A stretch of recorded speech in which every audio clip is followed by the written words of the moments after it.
Hello and welcome, everybody. So my name is Steven, and this is the show where we bring together experts to break down some of the most fundamental topics in HR. Today, we're going to be covering a good one, which is IT or tech onboarding. And we have three amazing panelists with us today who have tons of experience and are just dying to share all of it with you. We've got with us Jessica Miro, who is an HR and business operations consultant. We've got Jonathan Denton with us, who is a learning and talent development manager at Legends. And last but not least, we have Michael Gessel, who is a people partner and consultant, who is currently a talent acquisition partner at a 70,000 person employee company. So lots of exciting experiences to share. Audience members, feel free to drop your questions or comments throughout. But we're just going to jump right into it with a basic question around definitions. So, Jessica, let's hear from you. What is IT onboarding?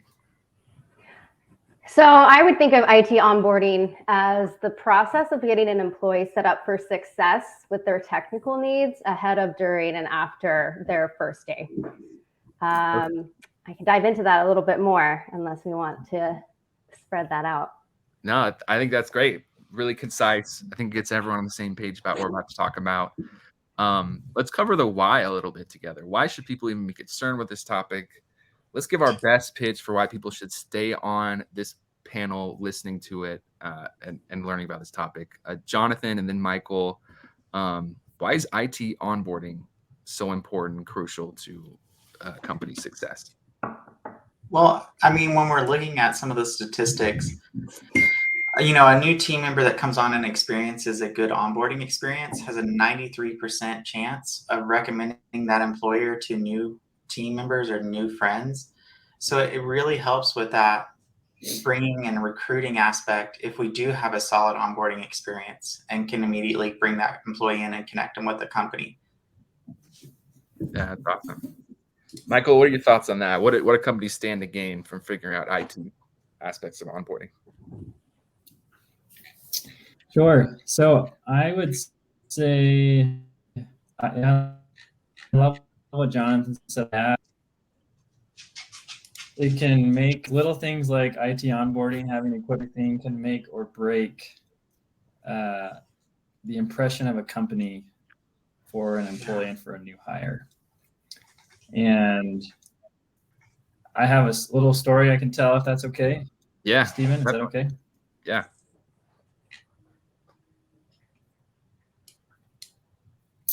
So I actually was hired once in my career by a company, and even before I signed the offer letter, they sent me my computer, they sent me my phone, everything I needed. And I had told them, I said, I'm thinking about it. And like 2 weeks before I accepted, I got this package and everything in it. And I thought, wow, this company really wants me. They're really investing in me. And I was totally like, I'm going to take the other offer that I have. But it gave me a really good impression of the company. It showed me, like, it engaged me as a person. And that's what Jonathan mentioned, is you're more engaged, if little things like this are taken care of. It also made me really excited to be part of the team. And I ended up accepting the offer. And when I logged in, everything was set up, ready to go. I had one IT person just for me and my team that I was on. I had contacts, I had everything I needed. It was an incredible experience. Now, would I have thought a company sending me a computer and a phone and everything before would have affected me that way? Probably not. But having experienced that way, and also having experienced the total opposite at another company where I had to set up my own IT onboarding and everything, just go in a room, pick up the computer that I wanted, set it up. Like, that's a huge thing for employees. And I hope others are having similar experiences, and hope other companies can provide that experience as well. Yeah, that's actually crazy. It's like you're telling me the IT onboarding experience actually made you accept an offer to some degree. So it wasn't just like a engagement thing later on. It was like a recruitment thing, which is that's a huge endorsement. Jessica, anything you want to add on kind of the benefits of this? Yeah, I mean, I've met people that are, the most tech savvy and the least tech savvy. And like some of the smartest executives don't want to set up a laptop, and it's going to just really mess them up. And then they're off their game for the first week, which is, critical meeting new people. So, one of the things that they mentioned is having all that stuff set up. That's one thing I've always loved to do. I recommend doing it when you can, if you have the ability of setting stuff up ahead of time. Yeah. So it gives them less things to do, but also then, giving them a guide to follow, because a lot of people are remote right now. So include something with the equipment that guides them through it. Just think about it from, if you were the new hire. That's, Michael, you can do that really easily because you have those experiences. Yeah. That's awesome. I think we've established a good case here for why IT onboarding is so important, kind of benefits. We know what it is. We're starting to get some good ideas about, frameworks to think about. Let's just dive right in now to what this will actually entail. So, Jonathan, maybe you could kick us off on this part, but what are the specific IT needs that you see most commonly for HR or for new employees?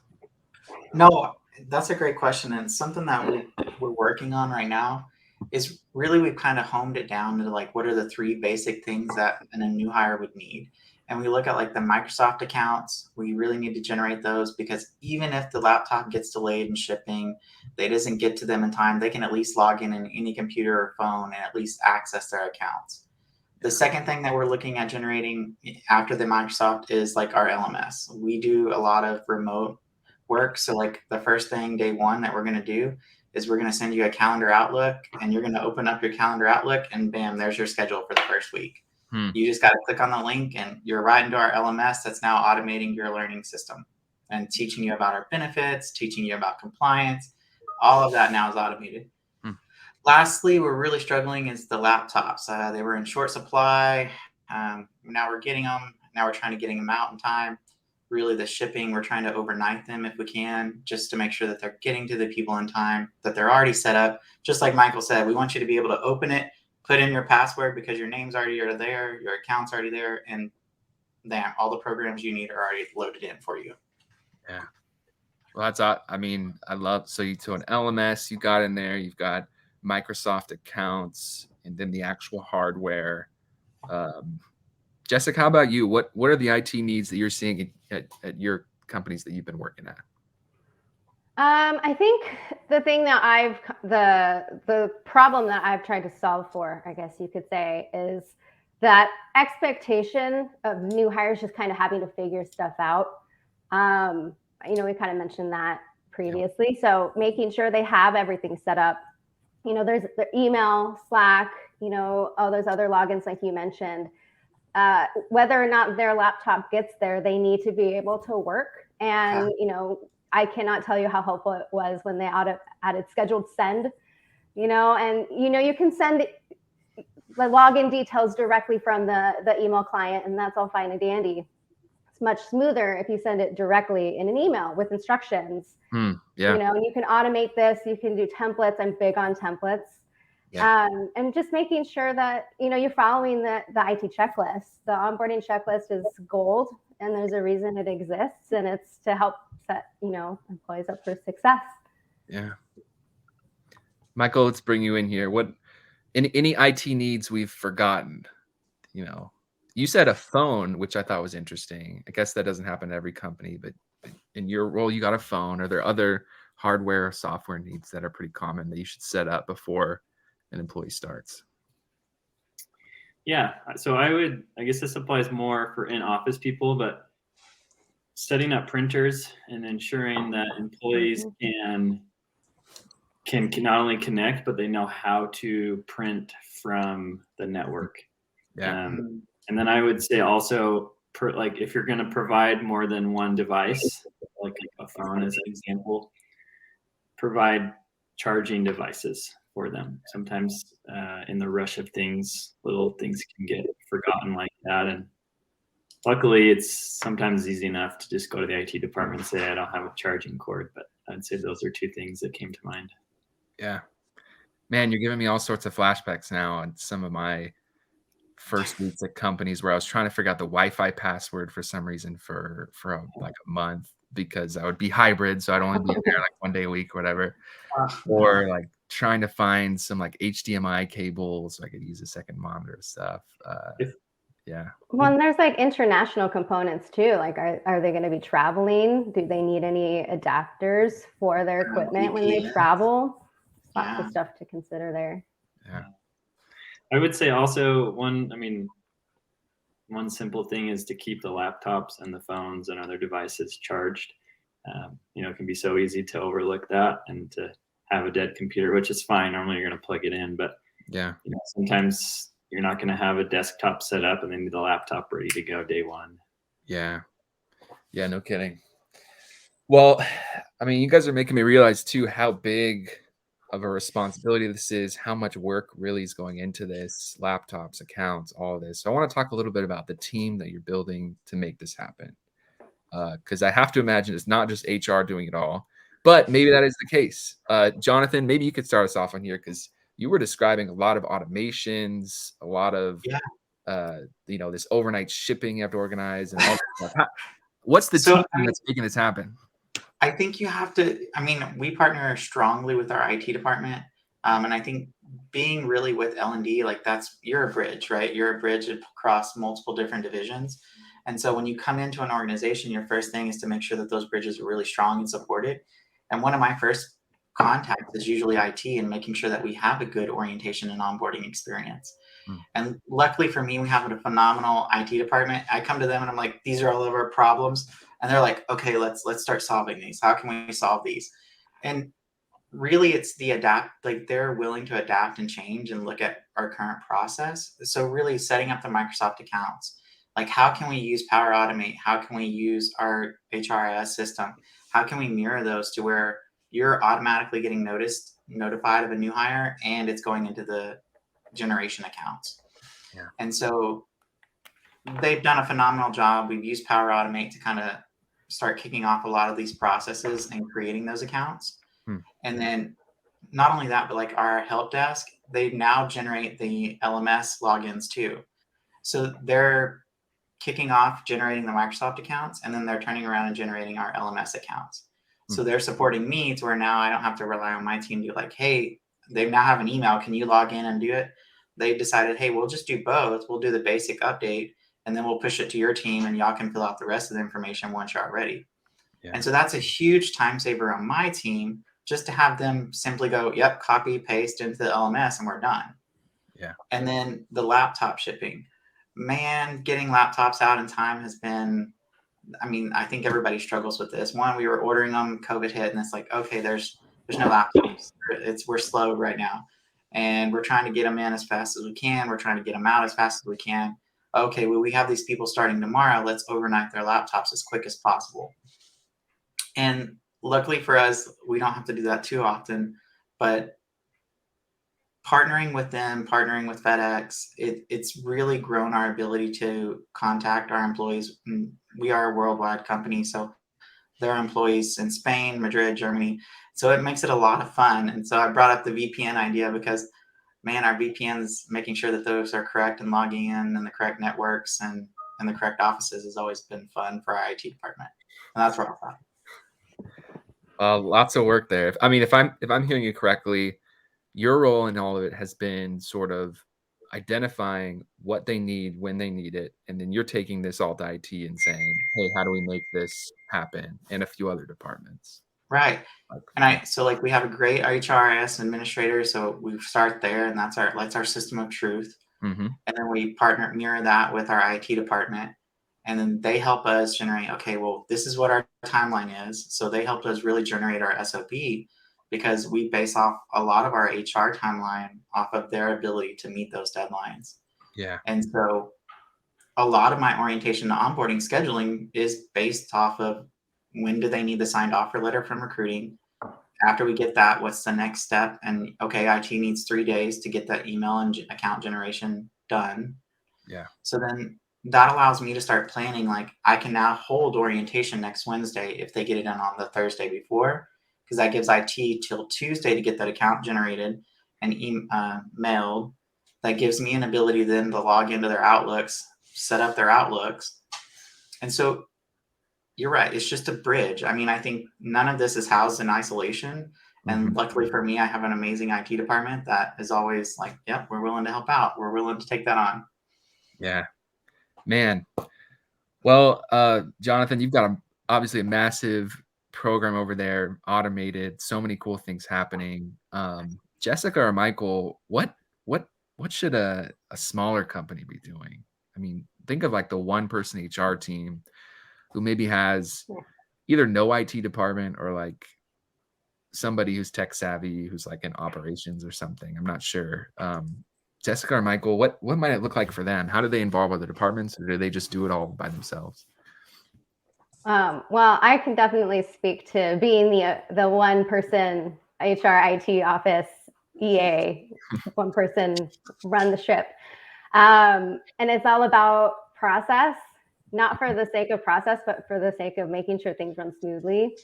Yeah. You know, creating those checklists, creating those templates, and, you know, just like doing all this, basically we're doing all the things that Jonathan's been talking about, but making it so you don't have to search for all those things.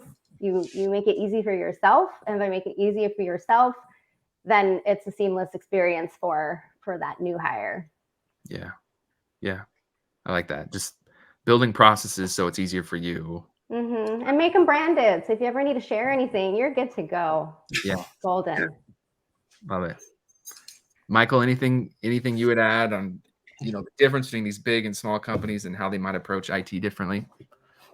Yeah, so I can relate to Jessica. I've been the one person HR person at a small and a big company. The first thing that comes to mind, I would just say, if there's anything you can do to automate, like automate it, like Jonathan mentioned. And then if there's anything you can do to ease first day anxieties for either you as the one person HR or for the employee, do that. I think in general, as I thought about this question, it really depends on who do you have, right? I'm the company I'm currently helping with, they have an onboarding team and an IT onboarding team. Now they can do that when there's 70,000 people, right? That's why someone like me as a consultant came in, I have one IT guy I can reach out to, right? But if I'm the one person HR and IT and everything, then, I think Jessica nailed it on the head that, create a checklist, because then, and you're going to add to that checklist if you're the one person, if you're just starting. In my case, I was the first ever HR person at a company, but that really helps. And then I think also share responsibility is an important thing to do, and that can be from the checklist that I do this, you do that. Oh, yeah. Yeah, if an HRIS exists too, that's super helpful because you can tag it. Yeah. So those are my thoughts. That's not always the case, though. I love it. So let's actually take a step back from the onboarding aspect of it and just talk about IT needs in general. How do you support an employee's IT needs even beyond onboarding? Is that something that you typically see HR involved with? Is it just giving contact information to the employees so they know who to talk to when they come up with technical problems? I'll just open it up to anyone who has thoughts on that. I think one thing that's important is just providing resources. So there's obviously providing yourself and anybody else that's a potential contact. But one thing that I've set up in the past is a wiki. And so when you have a wiki, then you can create resources and make sure you've trained those new hires. Include this in the onboarding process of, hey, we have a wiki.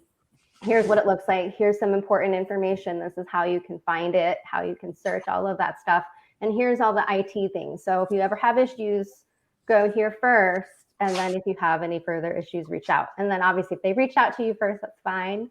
Yeah. But, you want to give multiple, as many resources as you can without it being overkill, obviously. Yeah. It sounds like you're giving like a self-service model where you don't have Yeah, exactly. Well, and if you think about it too, a lot of employees are coming to G Suite for the first time or to Microsoft for the first time. Yes. And that's like a whole new learning curve. And so including resources for that, like just thinking about it again, like from that employee's perspective. Yeah. And also looping in their manager so they also know that, you know, there's a contact if their employees come to them with IT issues. Yeah. No, I mean that'd be super valuable. I'm thinking of onboarding into Jonathan's organization over here, and I haven't used Microsoft products in forever. Outlook, like Microsoft Teams. In fact, I probably avoided them intentionally. So I would absolutely need some additional learnings, and it sounds like you could set that up as a self-service thing. Not smart. So on that note, actually, one of my previous companies, we started to identify that a lot of people are coming from Google-based companies, and we're like, oh, just Teams call us, and like we started to, asking for feedback. We identified that was a gap, that we did have people coming in from these Google-heavy companies, and then now they're switching to Microsoft, and they had no clue what a SharePoint was. And so, like in our LMS, luckily our manager, she came in. She's like, hey, I can throw some of those Microsoft training courses in there for y'all. And in our orientation process, Amber did a great job. She was like, I'm gonna now add some Microsoft training, Microsoft Teams, how to access our SharePoint. And that really became like a main tool for these people. They're like, oh, I'm great at Microsoft, I can skip that. Or like, I have no clue what Microsoft is, let me go through and learn. Yeah. I love how that whole chain of changes started with feedback too. How do we know if our IT onboarding is working or not? And how would you measure and start to figure that out in your organization? Maybe Michael or Jessica, you guys could tune in, and Jonathan as well. But yeah, what do you guys think? Feedback. So I think, and this kind of goes to the last question, but I think being proactive in any situation is never a bad thing. And the reason I think that is by pulling together all the pertinent information and, in this case, equipment ahead of time and on time as best you can really focus on the important stuff right away, and not everyone you're going to hire has an important project or a deadline right away.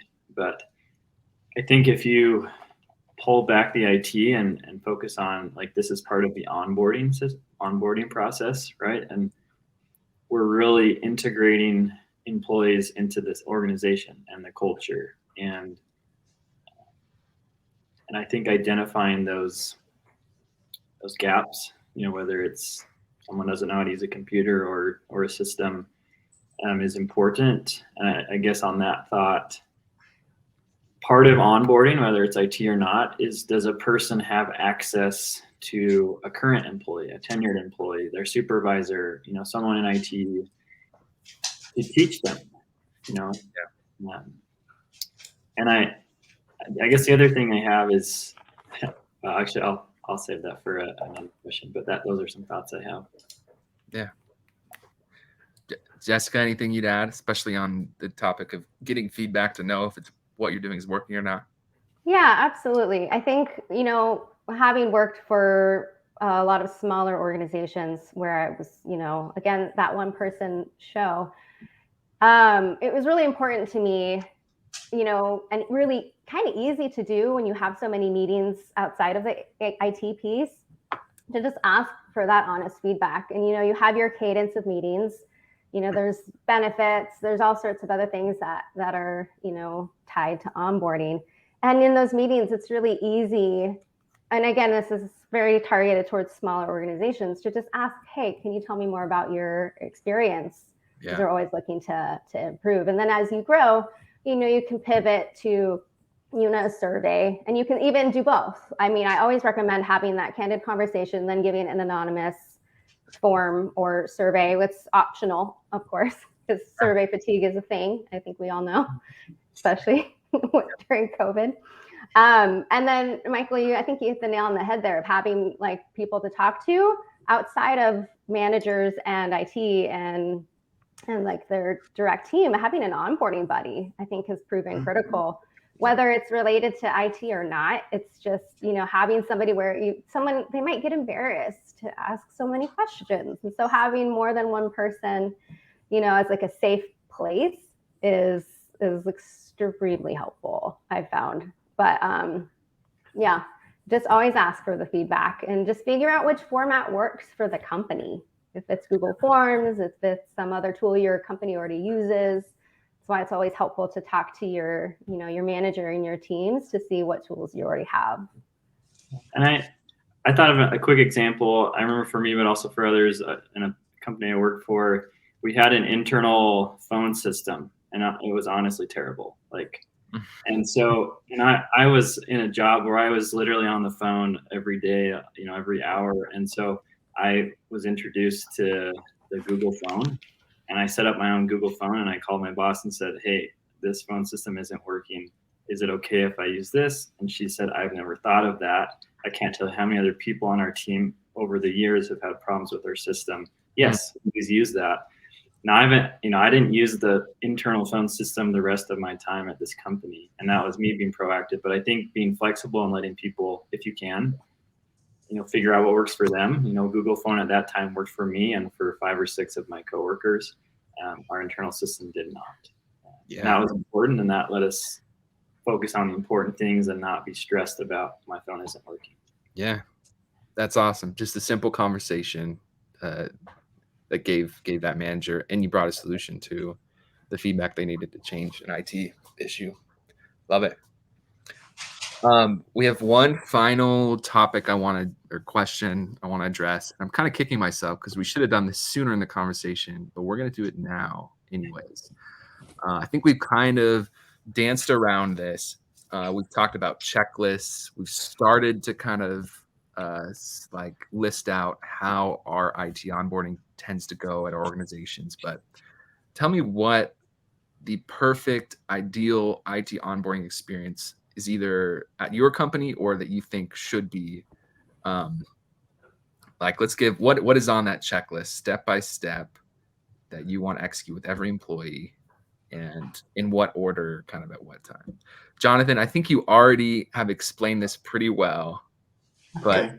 maybe just walk me through it again. So what is the perfect, ideal IT onboarding experience step by step that you'd like to recommend? Yeah, so we have a couple things that we cover, but really looking at California. So let's say we're having orientation on Wednesday. We're bringing new people in on Wednesday. Tuesday, I want their credentials to log out, send out via email with an IT welcome packet that breaks down this is what you do. This is step 1. This is step 2. And then it has links to videos. So it's not only in the written, we also have links to our SharePoint videos of this is how you would set this up, or this is the help video that would show you how to set up the multi-factor authentication, which everyone gets jammed up on. And then all of that goes out Tuesday. They get their laptop Tuesday, and we're trying to limit that window because there's some laws and some regulations around that when they can log in. But Wednesday morning, they open that laptop, they log in, and they immediately click on Outlook, and they go directly into our LMS. And so because we do all time zones here in the US, we've kind of split up how we log in. So if you're in Eastern or Central, you're immediately logging directly into our LMS. You're going in, you're taking those few courses, you're seeing our CEO, you're seeing our COO, they're telling you, welcome to the company, this is how we're going to help you. And we're glad you chose us. And then if you're on Pacific or Mountain Time, you're going to start the morning meeting direct. You're going to open up the laptop, jump right into Teams, and you're going to meet our orientation specialist. And they're going to be talking to you. They're going to be having that central meeting with everybody. Hey guys, welcome to Legends. This is our new orientation group. And it kind of spans out. It allows the Eastern and Central time to start with an activity, and allows Pacific and Mountain time to pick up with that activity kind of in that meeting. Yeah, that's awesome. Man, the amount of coordination that remote work has required us to do. I mean, even before COVID, of course, but yeah, that's crazy. Multiple dives and everything. Jessica, let's hear your checklist, play by play, your best sort of order of events. I think So the one thing that I like to do a week ahead of time is send an email to that, new employee with, it's, that it's a combination of the HR and IT, right? Of, we're excited to have you when COVID hit. I ended up building out a nice branded welcome PDF packet because there wasn't the in-office onboarding anymore. It's very sad. So, you give them this very excited branded welcome, but it also has, some of that IT stuff in it. And you just, explain what to expect. And we also include the first day agenda in there as well, just so they have something to look forward to. And then in terms of, the logins and whatnot, obviously set up everything ahead of time. We already covered that. So that's, those checklist items have a due date before the first day. And then sending that login the morning before they start. What I like to do, and what's worked really well thus far, is if they're starting at 9 a.m. Pacific on Monday, then they're getting that email 7 a.m. I always give a 2-hour window, so there's time to, get in there, see all the emails that are already in their inbox, asking them to set passwords for whatever services they're going to use. Making sure we've already talked to their manager to make sure we know any additional services they need on their first day. Because again, that would be terrible if they have, their first meeting, they have to have access to something and we don't even know what that is. And just making sure we're providing all of that information to them, making it as easy as possible. And that's one thing that warmed my heart when COVID hit, as getting fully positive feedback on the onboarding process, because there was so many resources. Yeah, that's awesome. That was a tough time. I don't think many people got passing grades in the beginning of that transition. So. It was a moving target for sure. Michael, round us off on this topic. What does your checklist look like? So mine looks really similar to Jessica's. And mixing with a few things Jonathan does, so I won't go over a list. But I would say, and this goes back to my experience, where I got the computer before the offer, but make sure whatever you're doing that you're making them feel part of the team. And that can be as simple as we've already discussed as I have my email, right? Instead of like, I had an experience where I had to set up my own email and figure out what type of experience do you want to give your employees. Yeah. So I'll just add that. Awesome. Okay, well, that was our final major topic, but we always like to give each of you one last opportunity to share. This is your mic drop moment. This is like your final words of wisdom. The official question is, in a sentence or two, what final piece of advice do you have for somebody who's trying to revamp their IT onboarding process or start up a new one for the first time, and they need a little bit of help? So, Michael, maybe we'll just bounce right back to you and have you start. We'll go to you next, Jonathan, and we'll close with Jessica. Final piece of advice, Michael. Yeah, I guess I'm a really big believer that you want to create a memorable and a good, positive employee experience.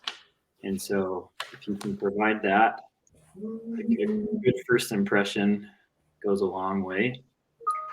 And I would say on the company side, if whether you're one person or have a whole onboarding team, share responsibility and make it easy on each other. Yeah. Perfect. Yeah, perfect. Jonathan, over to you. I think for me, my one-liner, I guess, would be like making sure that the IT and orientation process is immersive, making sure that we establish belonging, and making sure that they know it's a journey. And I think if you can accomplish those three things, you're going to have a successful program. Yeah.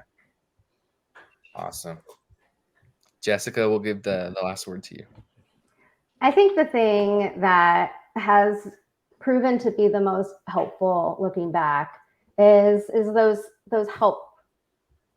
guides that we provide to new employees that, like the fellows already mentioned, to make them feel welcome, to make them feel excited. The step of adding a nice printed guide to set up their laptop, if that's not something you can do for them, goes above and beyond, especially if it's branded with a welcome note.